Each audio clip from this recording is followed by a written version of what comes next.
Moving on to the technical session, we are starting with the 11th technical session, which will be handled by Dr. Christy Paulina J., Assistant Professor and Head of the Department of English, Bishop Caldwell College, Maravan Madam, Tuticorin.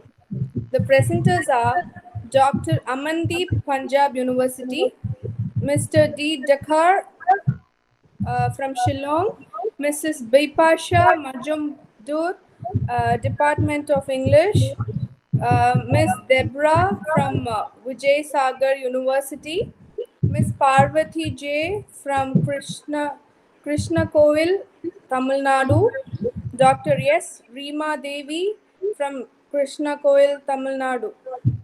The session is yours, ma'am.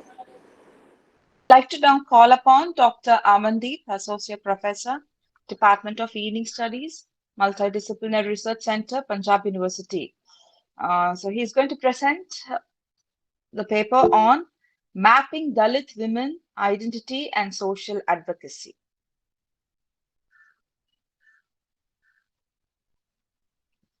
Dr. Amandeep, sir.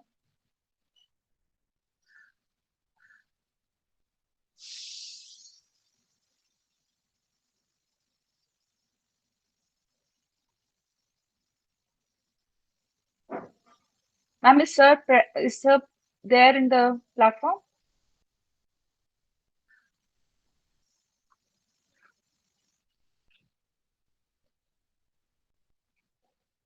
Okay, now I think next participant, the Dakar, Northeastern Hill University, Shillong, Meghalaya.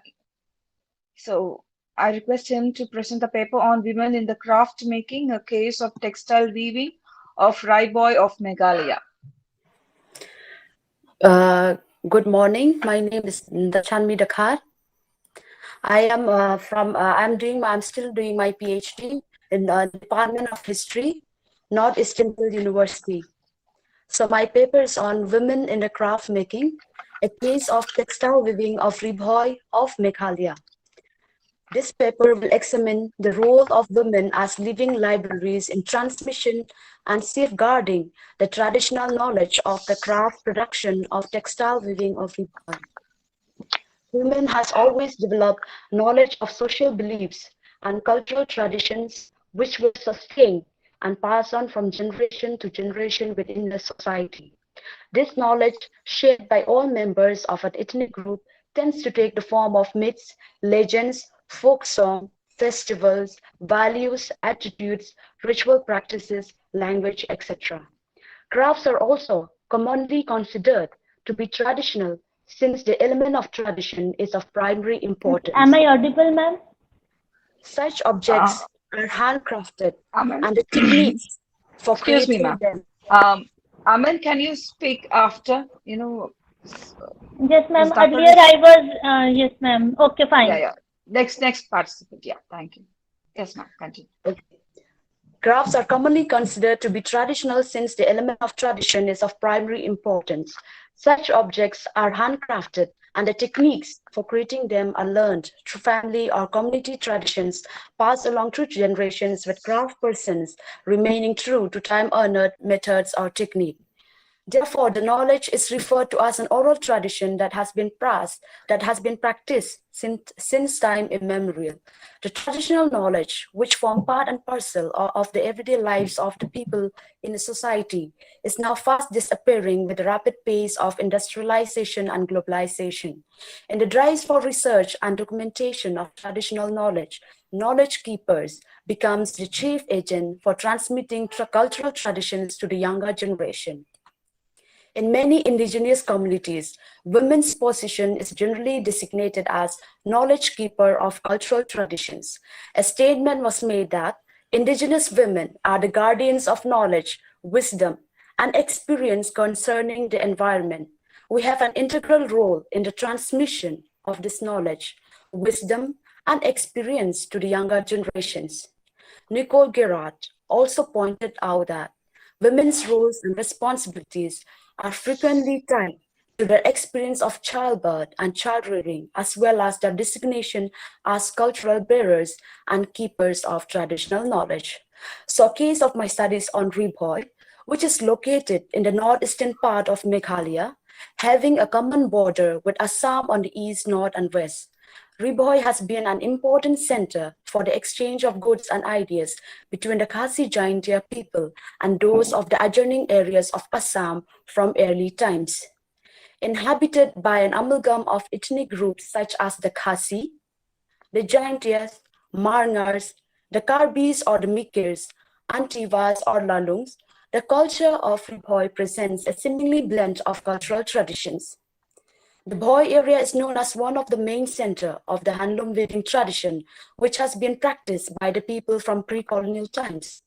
There are very few works that deal specifically with the traditional ways of weaving cloth in the area and has been featured only as passing references generally connected to giant hills.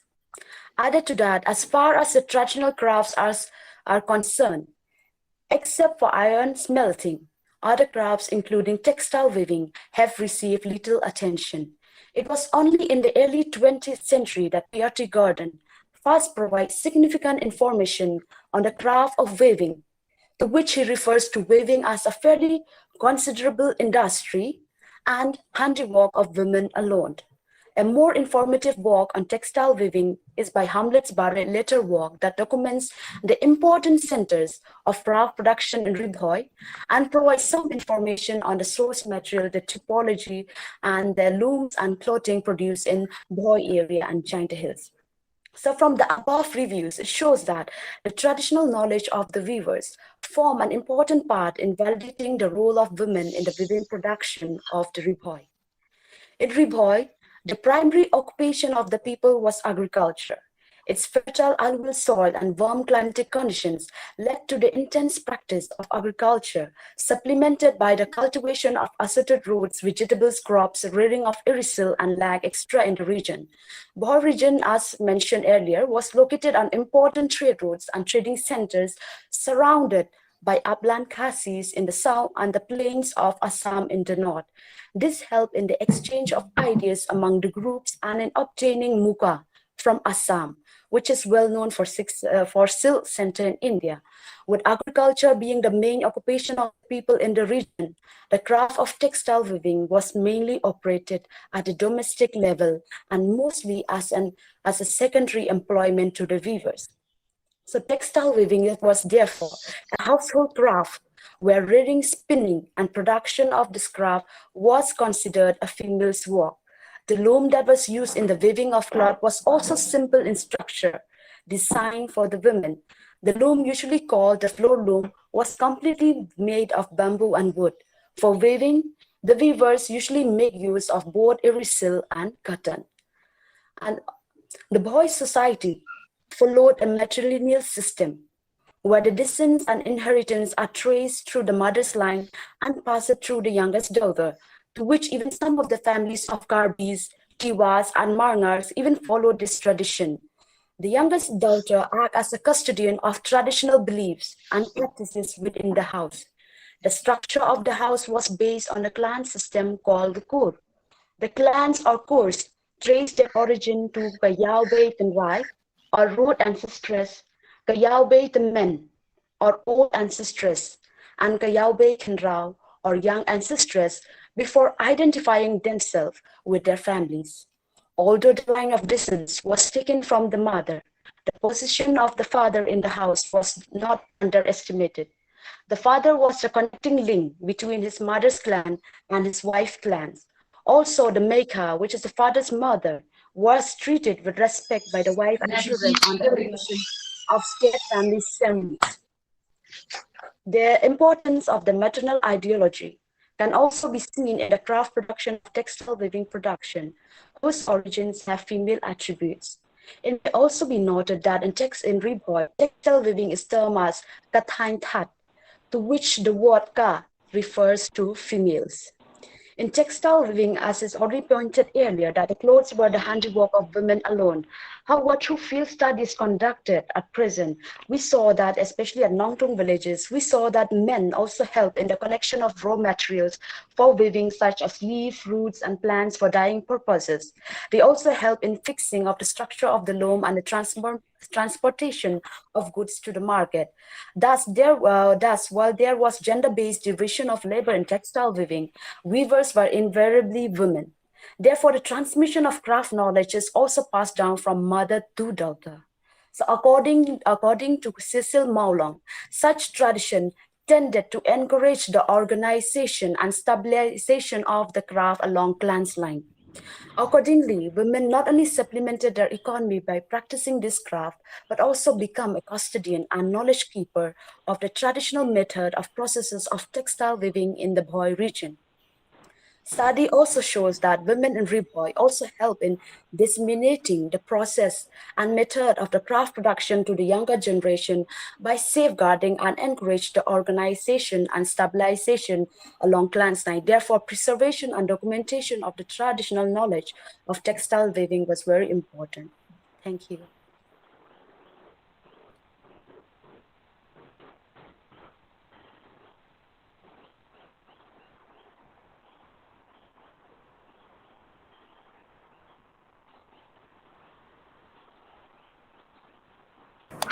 Your paper that was, I would like to share a few ideas or a feedback, I would say.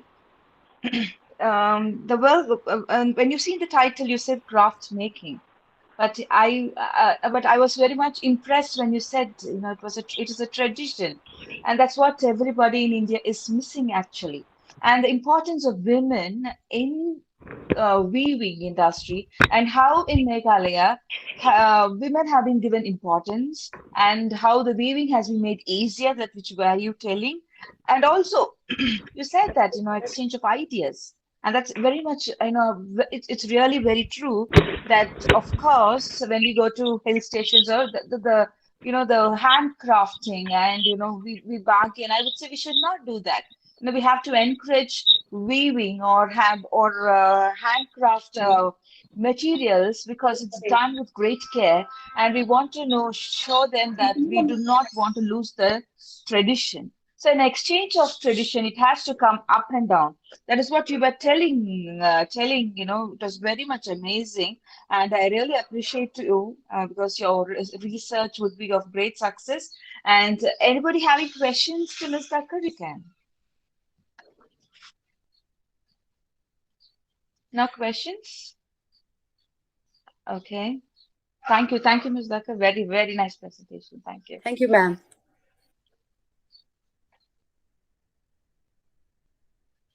Saman, Dr. Amandeep? Yes, ma'am. I'm here. Yeah. Yes, ma'am, you can present. Okay. Good afternoon, ma'am. Today, the topic of my presentation is mapping Dalit women identity and social advocacy. So, women have always occupied a distinct position in every society, being always looked upon with respect to all the positions enjoyed by man in society. There had always been an element of doubt on the nature of the real status of women that is enjoyed in the group. And when, because I'm particularly talking about the Dalit women, when they are talking about, when they are rise up in their social scale, they are too often brutal. They are crushed by the upper caste and sometimes by the state machinery. Dr. Ambedkar described the Hindu caste system as a pyramid of earthenware pots set on the top of another. Not only Brahmins and Kshatriyas at the top, Shudras and untouchables at the bottom, but within each sphere, men are at the top and women of that caste are at the bottom. And so at the very bottom are the Dalits and below them are the Dalit women. So this paper examines the different patterns of changes noticed in the status of women in India with respect to the various communities. So the discussion of Dalit women is of course of crucial importance in the contemporary Indian society in the context of new movements that is being silenced throughout the democratic space. So by using the term Dalit women, we are evolving some kind of an imaginary category.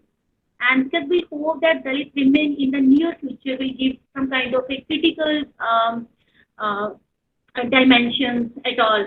So in India, Dalits are, we can say that they are the group of people which are denied to live as a human, and they people are compelled to lead a miserable life as uh, they are treated as beasts and animals.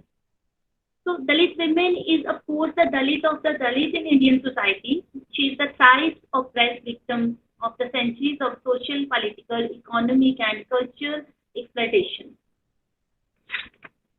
The sex ratio of Dalits is found to be adverse to women. There are nearly 950 women per thousand men.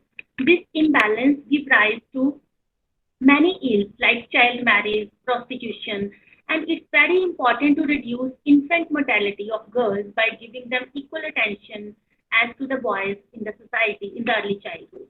So women too have to stop hankering after a son, and they should adopt some kind of a new method of family planning method. So among Dalit women, the rate of self-employment is also very low. Most of them are wage laborers in unorganized sectors, and they are not getting any benefits that workers in the organized sectors are entitled to.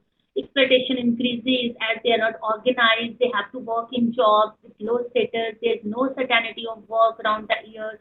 In the absence of permanent employment, they are mostly dependent upon family members. They don't have any economic freedom, and even women work for long hours than men. If they work, this exploitation can only be stopped by some kind of organizing societies. Women have to provided many more opportunities of self-employment. For example, in a way of training, import, tie-up of raw material supply, and other things at all.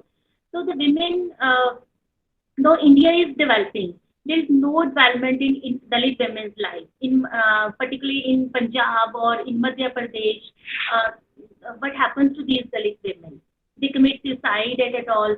And what happens to the Hindu religion that is built on the caste system that has a major, we can say, influence on the status of these Dalit women.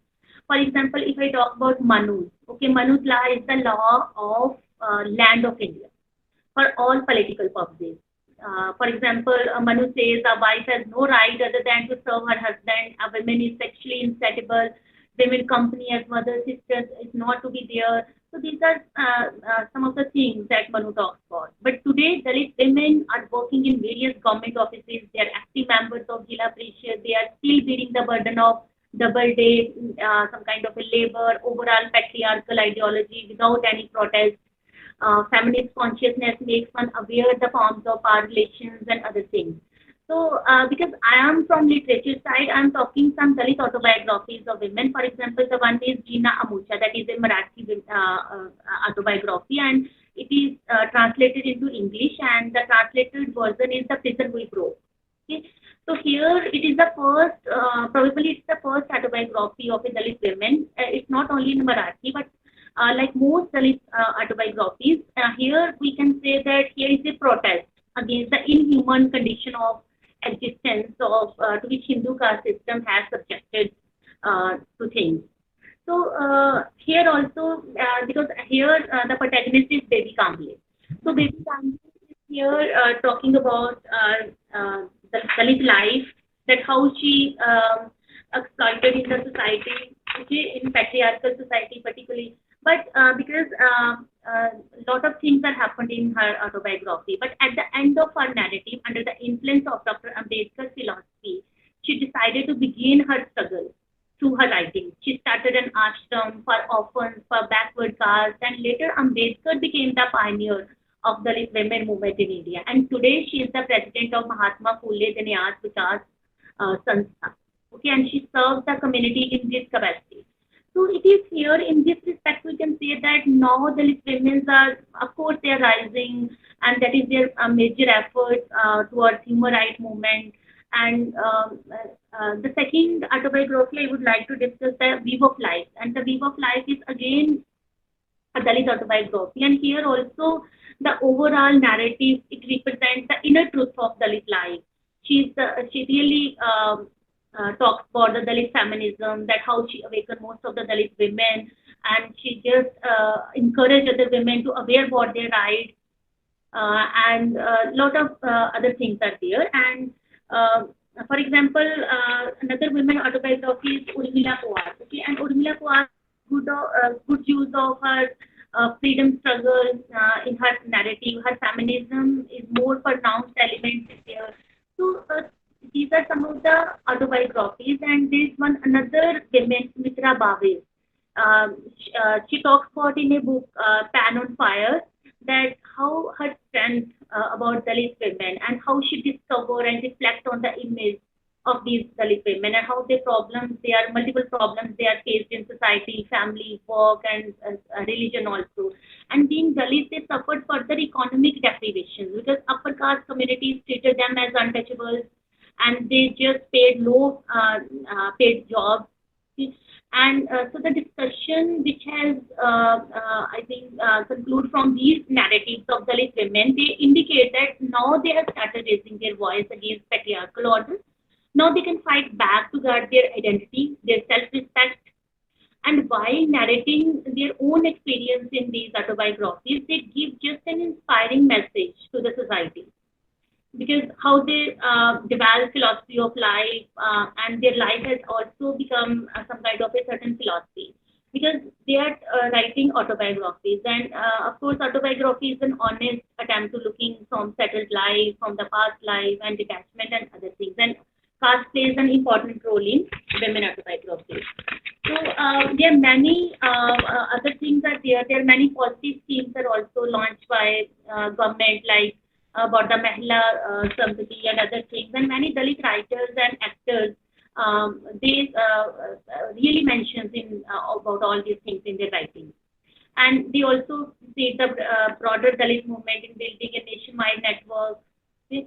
And other things are also there. And this means that from 1980 onwards, Dalit writers, they have just carved their own space within the Dalit movement. So, setting up Dalit theatres, holding of Dalit conferences, and overall spread of Dalit literature. They all speak of growing interest in challenging mainstream things. So it shows that how the radical elements become active in all the narratives, all the thoughts of Dalit women, and it also shows that Dalit women is empowered in the coming few years. Thank you, ma'am. Um, Thank you, Aman, ma'am. So I would like to share a few points regarding Dalit, which you mentioned clearly that the community, Dalit community, is not developed in the northern India. Because when we come down south, we see a gradual improvement in the conditions of Dalit. And when you have said that, and you've also told how marginalization has been affecting, and you've also given a right certain points how that can be rectified. I appreciate you, ma'am. Thank you. Anybody having questions on the paper?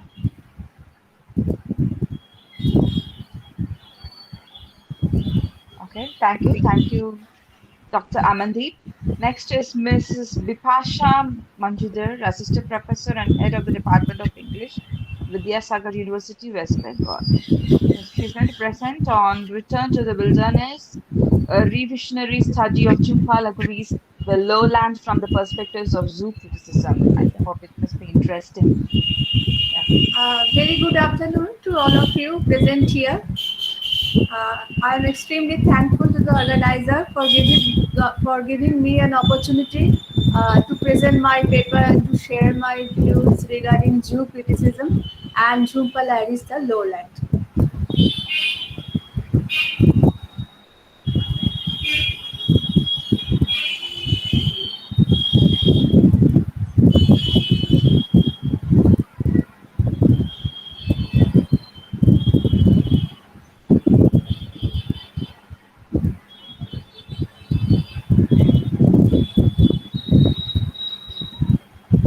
Is it visible? I hope. It's visible, I hope. Hello? It is visible. Okay, ma'am. So the title of my paper is Return to the Wilderness, a revisionary study of Jhumpa Lahiri's The Lowland from the perspective of Jew criticism. The objectives of my research paper are to learn what Jew criticism is, to know when Jew criticism emerged and why, and then to interpret Jhumpa Lahiri's The Lowland from the perspective of Jew criticism. First of all, we will have to know what Jew criticism is. Jew criticism is one of the fastest growing subfields within eco-critical literary studies, and it emerged in the present century, that is 21st century. And since then, a growing amount of scholarship has focused on it. It is concerned with how the relationship between human beings and animals gets reflected in literature.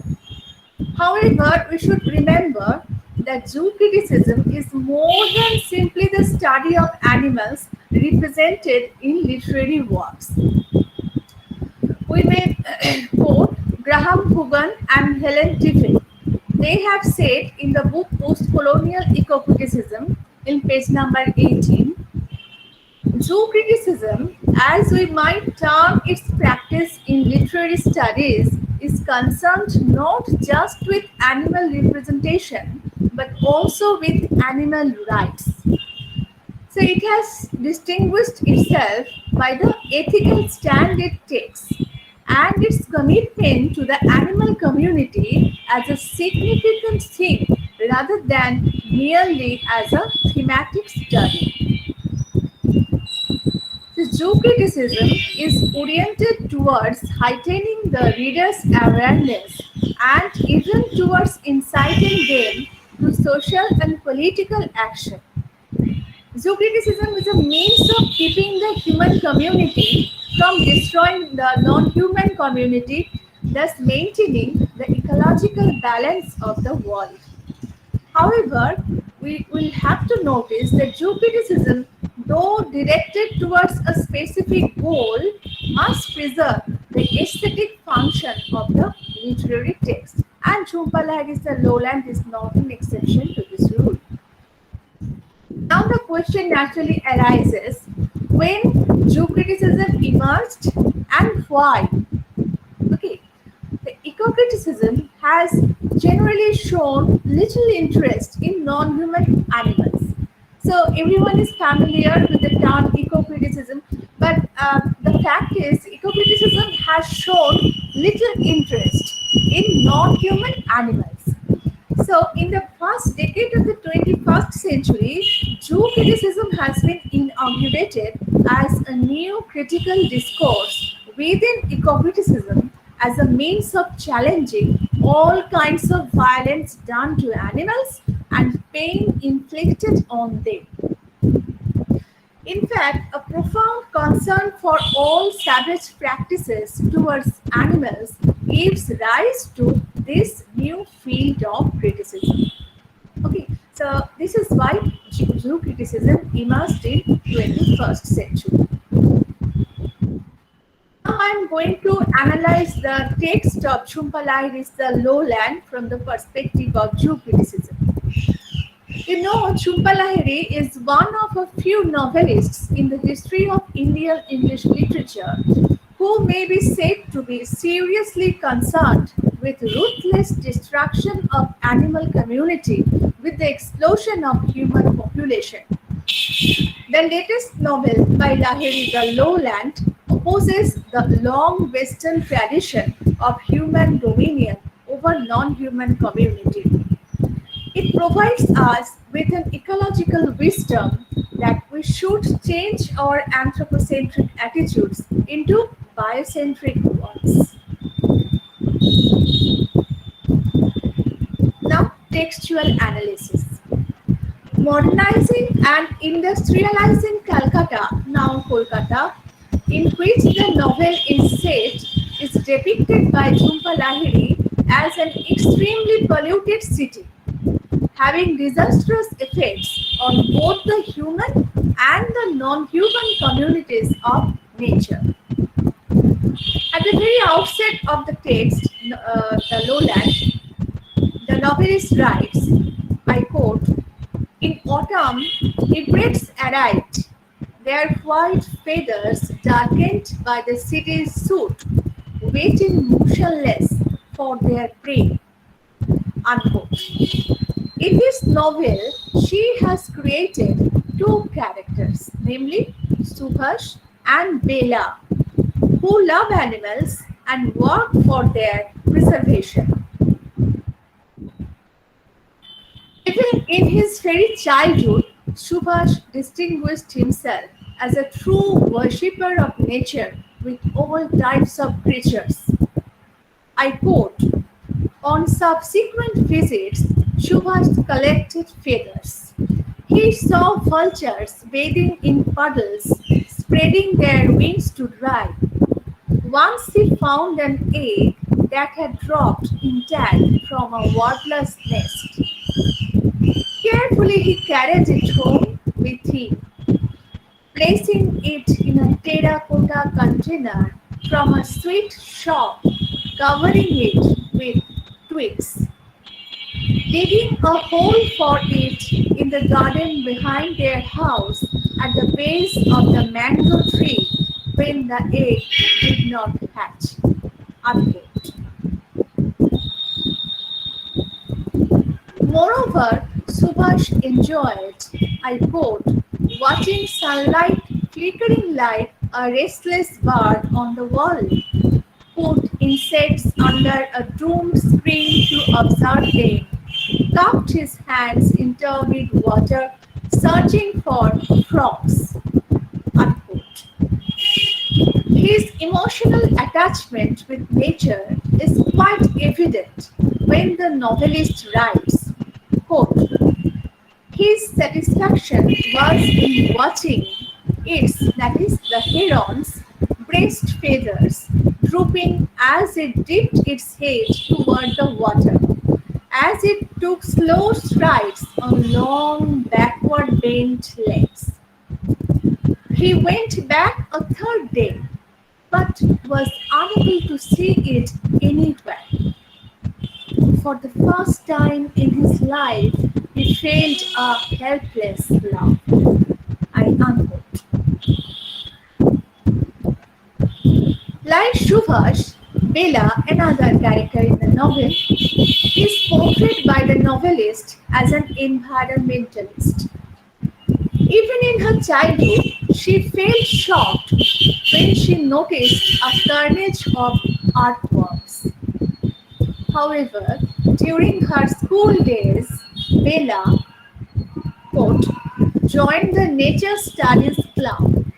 She went to Maine to study harbor seals and to Cape May for the monarch butterflies.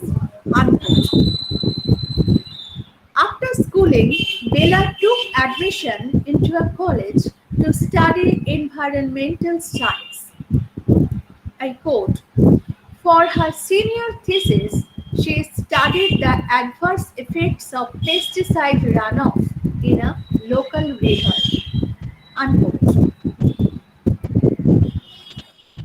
She often traveled here and there, I quote, for the growing season or the breeding season, to plant peach trees or maintain beehives, to raise chicken or goats. Unquote. She didn't get worried about, quote, the shape and texture of her hands being altered by the demands of her labor, calluses on her palms, dirt beneath her nails. Unquote. In fact, she got dedicated towards betterment of the world we live in. Thus, Bela may be said to be the mouthpiece of Lahiri, advocating ecocentric philosophy of life. Now, in conclusion, we may say that Jhumpa Lahiri's The Lowland provides us with an ecological wisdom that all the living beings and their physical environment, no less than the human species, possess importance and even social and political rights. However, in the present scenario, only knowledge of ecocentric philosophy of life and looming ecological disaster is not enough, as the quintessential need of the hour is effective social and political action. There is no denying the fact that Lahiri's new novel, The Lowland, is oriented toward not only heightening her readers' awareness of the present environmental crisis and imminent catastrophe, but also inciting them to social and political action. Now, I have referred to these books. One, Graham Coogan and Helen Tiffin's book, Post-Colonial Eco-Criticism, Literature, Animals, Environment, published by Routledge in 2009. And I have referred to Jhumpa Lahiri's The Lowland, published by Random House India, 2013. So, thank you. Thank you, ma'am. Um, the recent times, eco-criticism has been far wide-reached topic that everybody concentrates upon, and zoo criticism is something much an upcoming criticism, which I would say that how in importance of animals or the forest, what has to be given importance of, and that is very much appreciable that you had explored the new page in criticism, I would say. Thank you, ma'am. Anybody having questions? Okay, the next participant.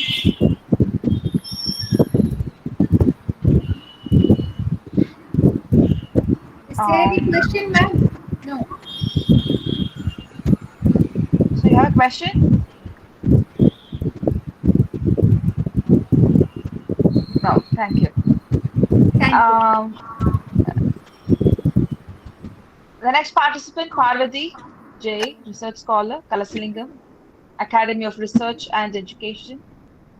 So she'll be presenting a topic on retracing culture and Amartya Sen's argumentative Indian writings on Indian history, culture, and identity. Good afternoon to one and all. Myself, Parvati J, research scholar, Kalashilingam Academy of Research and Education, Tamil Nadu. The topic that I am going to discuss today is retracing culture in Amartya Sen's The Argumentative Indian, writings on Indian history, culture, and identity. So, cultural studies is an interdisciplinary field of study which is concerned with the role of institutions in the shaping of culture, and it had its broad influence among various academic disciplines, and among its central concerns are the place of race or ethnicity or class and gender in the production of cultural knowledge. So now there are a growing Parvati, board. ma'am, sorry to interrupt. Mrs. Pipasha, could you please stop presenting the screen, please? Please just click the button, stop presenting. Pipasha, ma'am.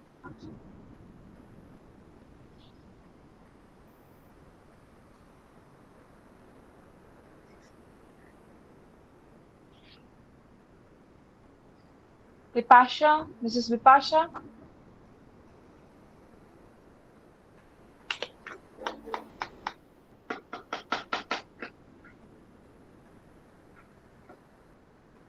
The coordinators of the conference, please, could you please ask Vipasha to stop presenting? Yeah.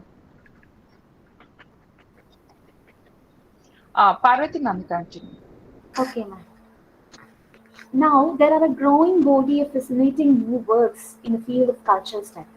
And Amartya Sen, the Indian economist who was awarded the 1998 Nobel Prize in his work, The Argumentative Indian, Writings on Indian History, Culture and Identity, maintains that democracy is about much more than elections, and that Indian democracy flourishes amid a long tradition of discussion, debate, and dispute. The book is an amalgamation of the essays on public conversations and rational pluralism in Indian society that incorporates Indian history, uniqueness, culture, focusing on the traditional social debates and intellectual pluralism. It is the perceptions of the Indian culture, history, or individuality which is not inevitably distorted or discerned, but also without having a clear scientific interpretation. The book is a coherent challenge to the conformist perception of history, mainly what is meant by the Eastern or Western perception, and more specifically, what constitutes the mindset of the people. Therefore, it may be termed as an exploration into the approach of being Indian in an ideal normative prudence, and it highlights the audacity for the exchange of thoughts which is intensely rooted within the native people that will lead to the triumph of normative democratic ideas or institutions and scouting the Indian class organisms and disparity. Sen also pointed out that these coherent confrontational societies have been significant in the amplification of Indian secular polity, which will be crucial in the ultimate triumph of egalitarian outlines and immense social justice. And it ought to be essential advisor for any person gravely involved in contemporary Indian culture and tradition. And according to Sen, the historical roots of democracy in India are well worth considering, if only because the connection with public argument is often missed through the temptation to attribute the Indian commitment to democracy simply to the impact of British influence. The point at issue, however, is not specific to India only. In general, the tradition of public reasoning is closely related to the roots of democracy across the globe. But since India has been especially fortunate in having a long tradition of public arguments with toleration of intellectual heterodoxy, this general connection has been primarily effective in India. When more than half a century ago, independent India became the first country in the non-Western world to choose a resolutely democratic constitution, it not only used what it had learned from these institutional experiences in Europe and America, it also drew on its own tradition of public reasoning and argumentative heterodoxy. Sin also discusses about India's rich intellectual and political heritage, including the philosophies of governance from Kautilya's and Ashoka's in the 4th and 3rd century to Akbar's in the 1590s, the history and the continuing relevance of India's relation with China more than a millennium ago. Its old and well-organized calendars, the films of Satyajit Ray, and the debates between Gandhi and the visionary poet Tagore. Through his collection of essays, Sen discusses about a few stereotypes and places the idea of India and Indianness in a new context. It concludes with his meditations on pluralism, on dialogue and dialectism, the pursuit of social justice, and on the nature of Indian authority. So, as a conclusion, we can say that argumentative heritage of India is needed to look at the impact of different influences that have shaped India and its traditions. It helped in the development of democracy, intellectual, and social history of India. Thank you. Thank you, ma'am. Thank you. Thank you. Your presentation on retracing culture, that was really very nice, and it was very good, I would say, how the writings and of Indian history has an effect on the culture and the identity of each individual in India. That was very, really, very good. Any questions?